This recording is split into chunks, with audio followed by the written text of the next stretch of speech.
Go out and buy all of them if you're like a big fan.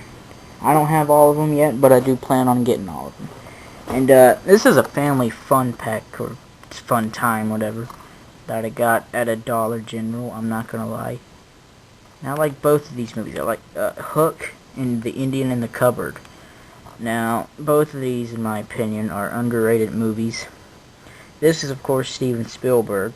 I mean, I think everyone knows this. And this is Frank Oz, who's directed such classics like, the remake of Little Shop of Horrors. I'm pretty sure everyone likes that. They showed it in my drama class. I think everybody loved it. Frank Oz also did the voice of Yoda. So, there's some interesting trivia there. I don't see why. I mean, I can see why, actually, why some people may hate this movie. I consider myself a professional critic. I mean, I know there's plot holes and some other problems with this movie, but, the good stuff stands out, though, in my opinion. So, this is just underrated right here. I wouldn't go as far as say classic or masterpiece, but it's good. Some critics can just be, unfair, I'll admit. Let's see. Up next, Bill and Ted's Most Excellent Collection. And it was chewed up by a dog. I frickin' want to kill that dog. Especially because it ain't my dog. I was house sitting one time, I brought some movies over. I left them out when I went to sleep, and I woke up to this. Yeah, at least the movies themselves are fine. And, let me see, it's not just the two Bill and Ted movies, it's, got this non-bogus disc, which has some nice stuff on there. And I got another text message. It's like, Bill and Ted, they're not as good as Wayne's World, but they're most excellent. And then I got another frickin' text message. I should really check on those, but not at the moment. Now, here's Gremlins 1. Again, chewed up by not the same dog, a different one. This was at a friend's house, not house sitting. This was spending the night. Zach, you know what I'm talking about. Gremlins, another one of the favorite movies of all time for me.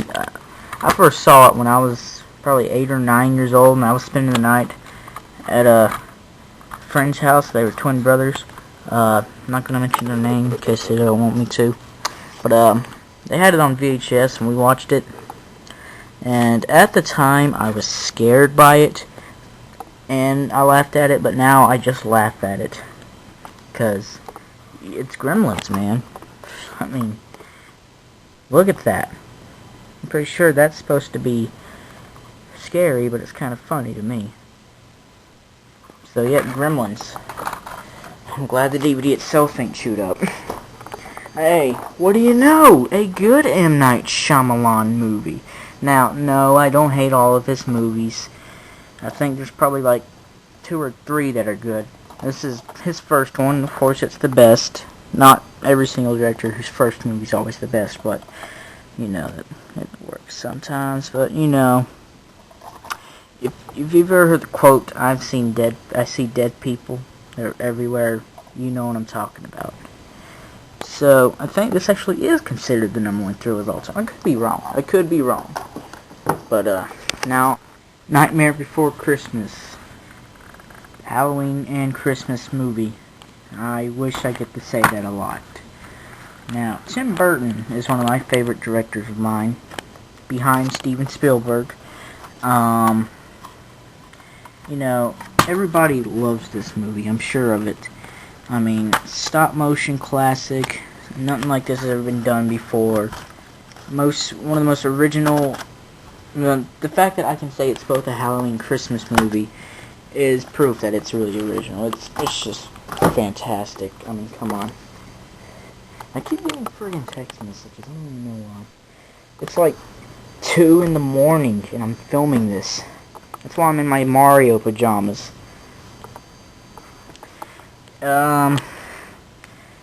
This show is okay. It was scarier when I was a kid. I prefer the movie The Blob, both 50s and 80s version. But, The Blob today, everyone is. If you don't want... It's like if you want your kids to watch something thrilling and scary, but not too, where it'll probably traumatize them, so you settle for Goosebumps.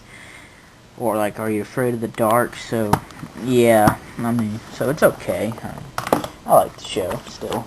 Not as scary. But pretty cool for kids, if you ask me. Now, this next thing is both crappy and good. It's a 200 classic cartoons thing. It's got some wonderful cartoons on here, then it has some stupid ones like, I don't even know. Let me see. Like Mr. Bang and whatever that crap is. Okay, Three Stooges, Felix the Cat, Casper, Betty Boop, Popeye, Mighty Mouse, Woody Woodpecker. They're good. They're good. The rest, no. Just no. It has 4 discs. That's how long they are. Now, speaking of John Wayne, even though I just now brought it up, like I said, I have some of his movies on VHS. Now I have this on DVD. I'm still not sure how to pronounce this. McClintock, whatever. This looks like a porno to me, but I've seen the movie, so I know it ain't. I mean, seriously, what? You have to assume. I'm sorry, but I don't know. I like the movie, so yeah, I like the movie. Now, it's been years since I watched this, like since it first came out. But I Am Legend, I can't actually remember if I liked it or not. I think I might have, or thought it was okay or something. I don't know. I remember, like, even one time we watched it. I was on a school field trip, right, for a weekend trip, because we went to the Outer Banks. That's not too far, because I live in North Carolina, but it took us a few hours to get there, and we stayed there for a couple of days, saw the sights and all that. Cool place, by the way. You need to go there for, whatever reason you want to. They have this one cool restaurant. I can't remember the name of it right now. They got good shrimp, and I'm getting off track. But, like, we were on a bus, right? Because, how else were we going to get a bunch of kids there? There's like 4 buses, and we watched part of I Am Legend on the way. I didn't even think they'd show something like this to middle schoolers, because it's PG-13, And, yeah, they showed us Avatar, but like I said in the last video, I don't think Avatar was that great. I'm sorry, James Cameron. I love you, James Cameron, if you're watching this. I doubt it. But I did not like Avatar. I'm one of those rare people. I am sorry. Anyways, we got Basic Instinct. I'm almost 16 years old, and I've already seen this movie a few times. And yes, Sharon Stone was sexy in this. There's no denying it. It has good writing, good directing, good acting. But, let's be honest, the sex scenes is what made us sit through it.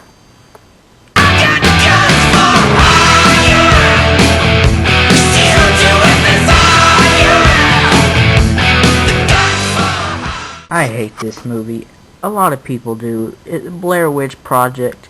Okay, the sequel was worse because of its directing, writing, editing, and all that, but I know this was... I know this was one of those movies that was extremely low budget, but there was still no excuse to how bad this was. I don't even know why I have this. I just do. I don't like it. Anyways, here's something good. Wayne's World 1 and 2. It's Wayne's World. You get it. Mike Myers and... I keep forgetting that actor's name. Dana Carvey. Yeah, why not? They're good, and Ed O'Neill from Married with Children. He was Al Bundy. He's in these movies too. Crazy guy in those movies too. Both good movies. First one's better than the second one, but the second one's pretty good too. Here is some good classic right here. 1931 Frankenstein, starring Boris Karloff and Colin Clive. Now, everyone has seen this image at one point in their life, like on Halloween or whatever. Even if you don't even watch these kind of movies that are this old or whatever, you have to see some sort of Frankenstein, or at least know who it is. It's technically the Frankenstein monster. The doctor is Frankenstein, but we're not going to go there. Kind of like, Jekyll is actually Jekyll, but, Frankenstein was better, but both good. Now, this is Tom and Jerry, some other old cartoons that I love. This is number 3, the volume. I don't even know why I don't have the first 2. I just have this one right now. But, Tom and Jerry, I mean, as much as I love them, I hadn't watched this DVD much. I mean, I think the only time I actually sat through it's when I was homesick one day, and there's nothing good on TV in the morning. So I put in this, and then I fell asleep. No, I don't think it's boring. It is. I love Tom and Jerry, but Shawshank Redemption, it's kind of like One Flew Over the Cuckoo's Nest, but not as good. I mean, a lot of people like it, but let's be honest, it's not as good as One Flew Over the Cuckoo's Nest. But, Morgan Freeman, Tim Robbins, they're excellent. So, yeah, I do give this movie a thumbs up. And now, I can put it up. There we go. On to the next set. The night he came back. The nightmare isn't over.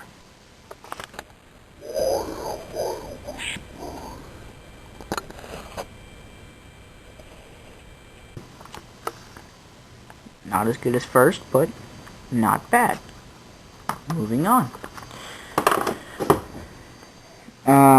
Yeah, so now talk about B-movie standards right here. The Gate. I highly doubt a lot of you've actually heard of this. And no, that's not Justin Bieber in Hell, though it should be. I think these kids might be famous today, but this is a really underrated movie right here. I mean, Rotten Tomatoes reviewed it, and they gave it a 33. I don't think that was fair. It's creative. Even they admit it. It's creative. I mean, watch it for creativity alone. So I think it's good, but not every. Home Alone 1 and 2, the only good Home Alone movies. Now, I watch these movies every frickin' Christmas. Everyone should. Everyone does, I'm sure. They're the essential Christmas movies. I guess I can stress that it takes place around Christmas, but it doesn't necessarily focus on it, like, till the end or something. But, it's mostly just fun to watch on Christmas. I mean, okay, see, what's his real name again? Macaulay Culkin, that's right. He was not in a lot of good movies. As a matter of fact, you don't even see him anymore, I believe. He made a cameo on some wrestling thing. Yeah, that's how well he's doing there. Joe Pesci, he is an awesome actor. The Lethal Weapon movies, that one episode of Tales from the Crypt. He is pretty good at playing an a-hole. Even though I'm sure he's not in real life. Daniel Stern, I mostly know him as the adult Kevin Arnold on The Wonder Years, which is one of my favorite TV shows. I mean, The Wonder Years is just awesome, but I'm getting off track here. Home Alone 2 is I'll be honest, it's actually as good as the first one. Who knows? Maybe even better. I don't know. That's gonna give me nightmares. Still, I mean, now here's Caddyshack, which I'm pretty sure I mentioned earlier. Well, let's see. I think this was Bill Murray's debut. I could be wrong. Rodney Dangerfield, I think it was his first movie that he's done, but he's a comedian, or he was a comedian. He's dead now. Rest in peace. Animal House. Hey, I just noticed it's another National Lampoon movie. And I mentioned Vacation. Who is this National Lampoon guy anyways? I don't know. Good movie. Parodies 60s college life. Nudity, all that. You know what happens at college.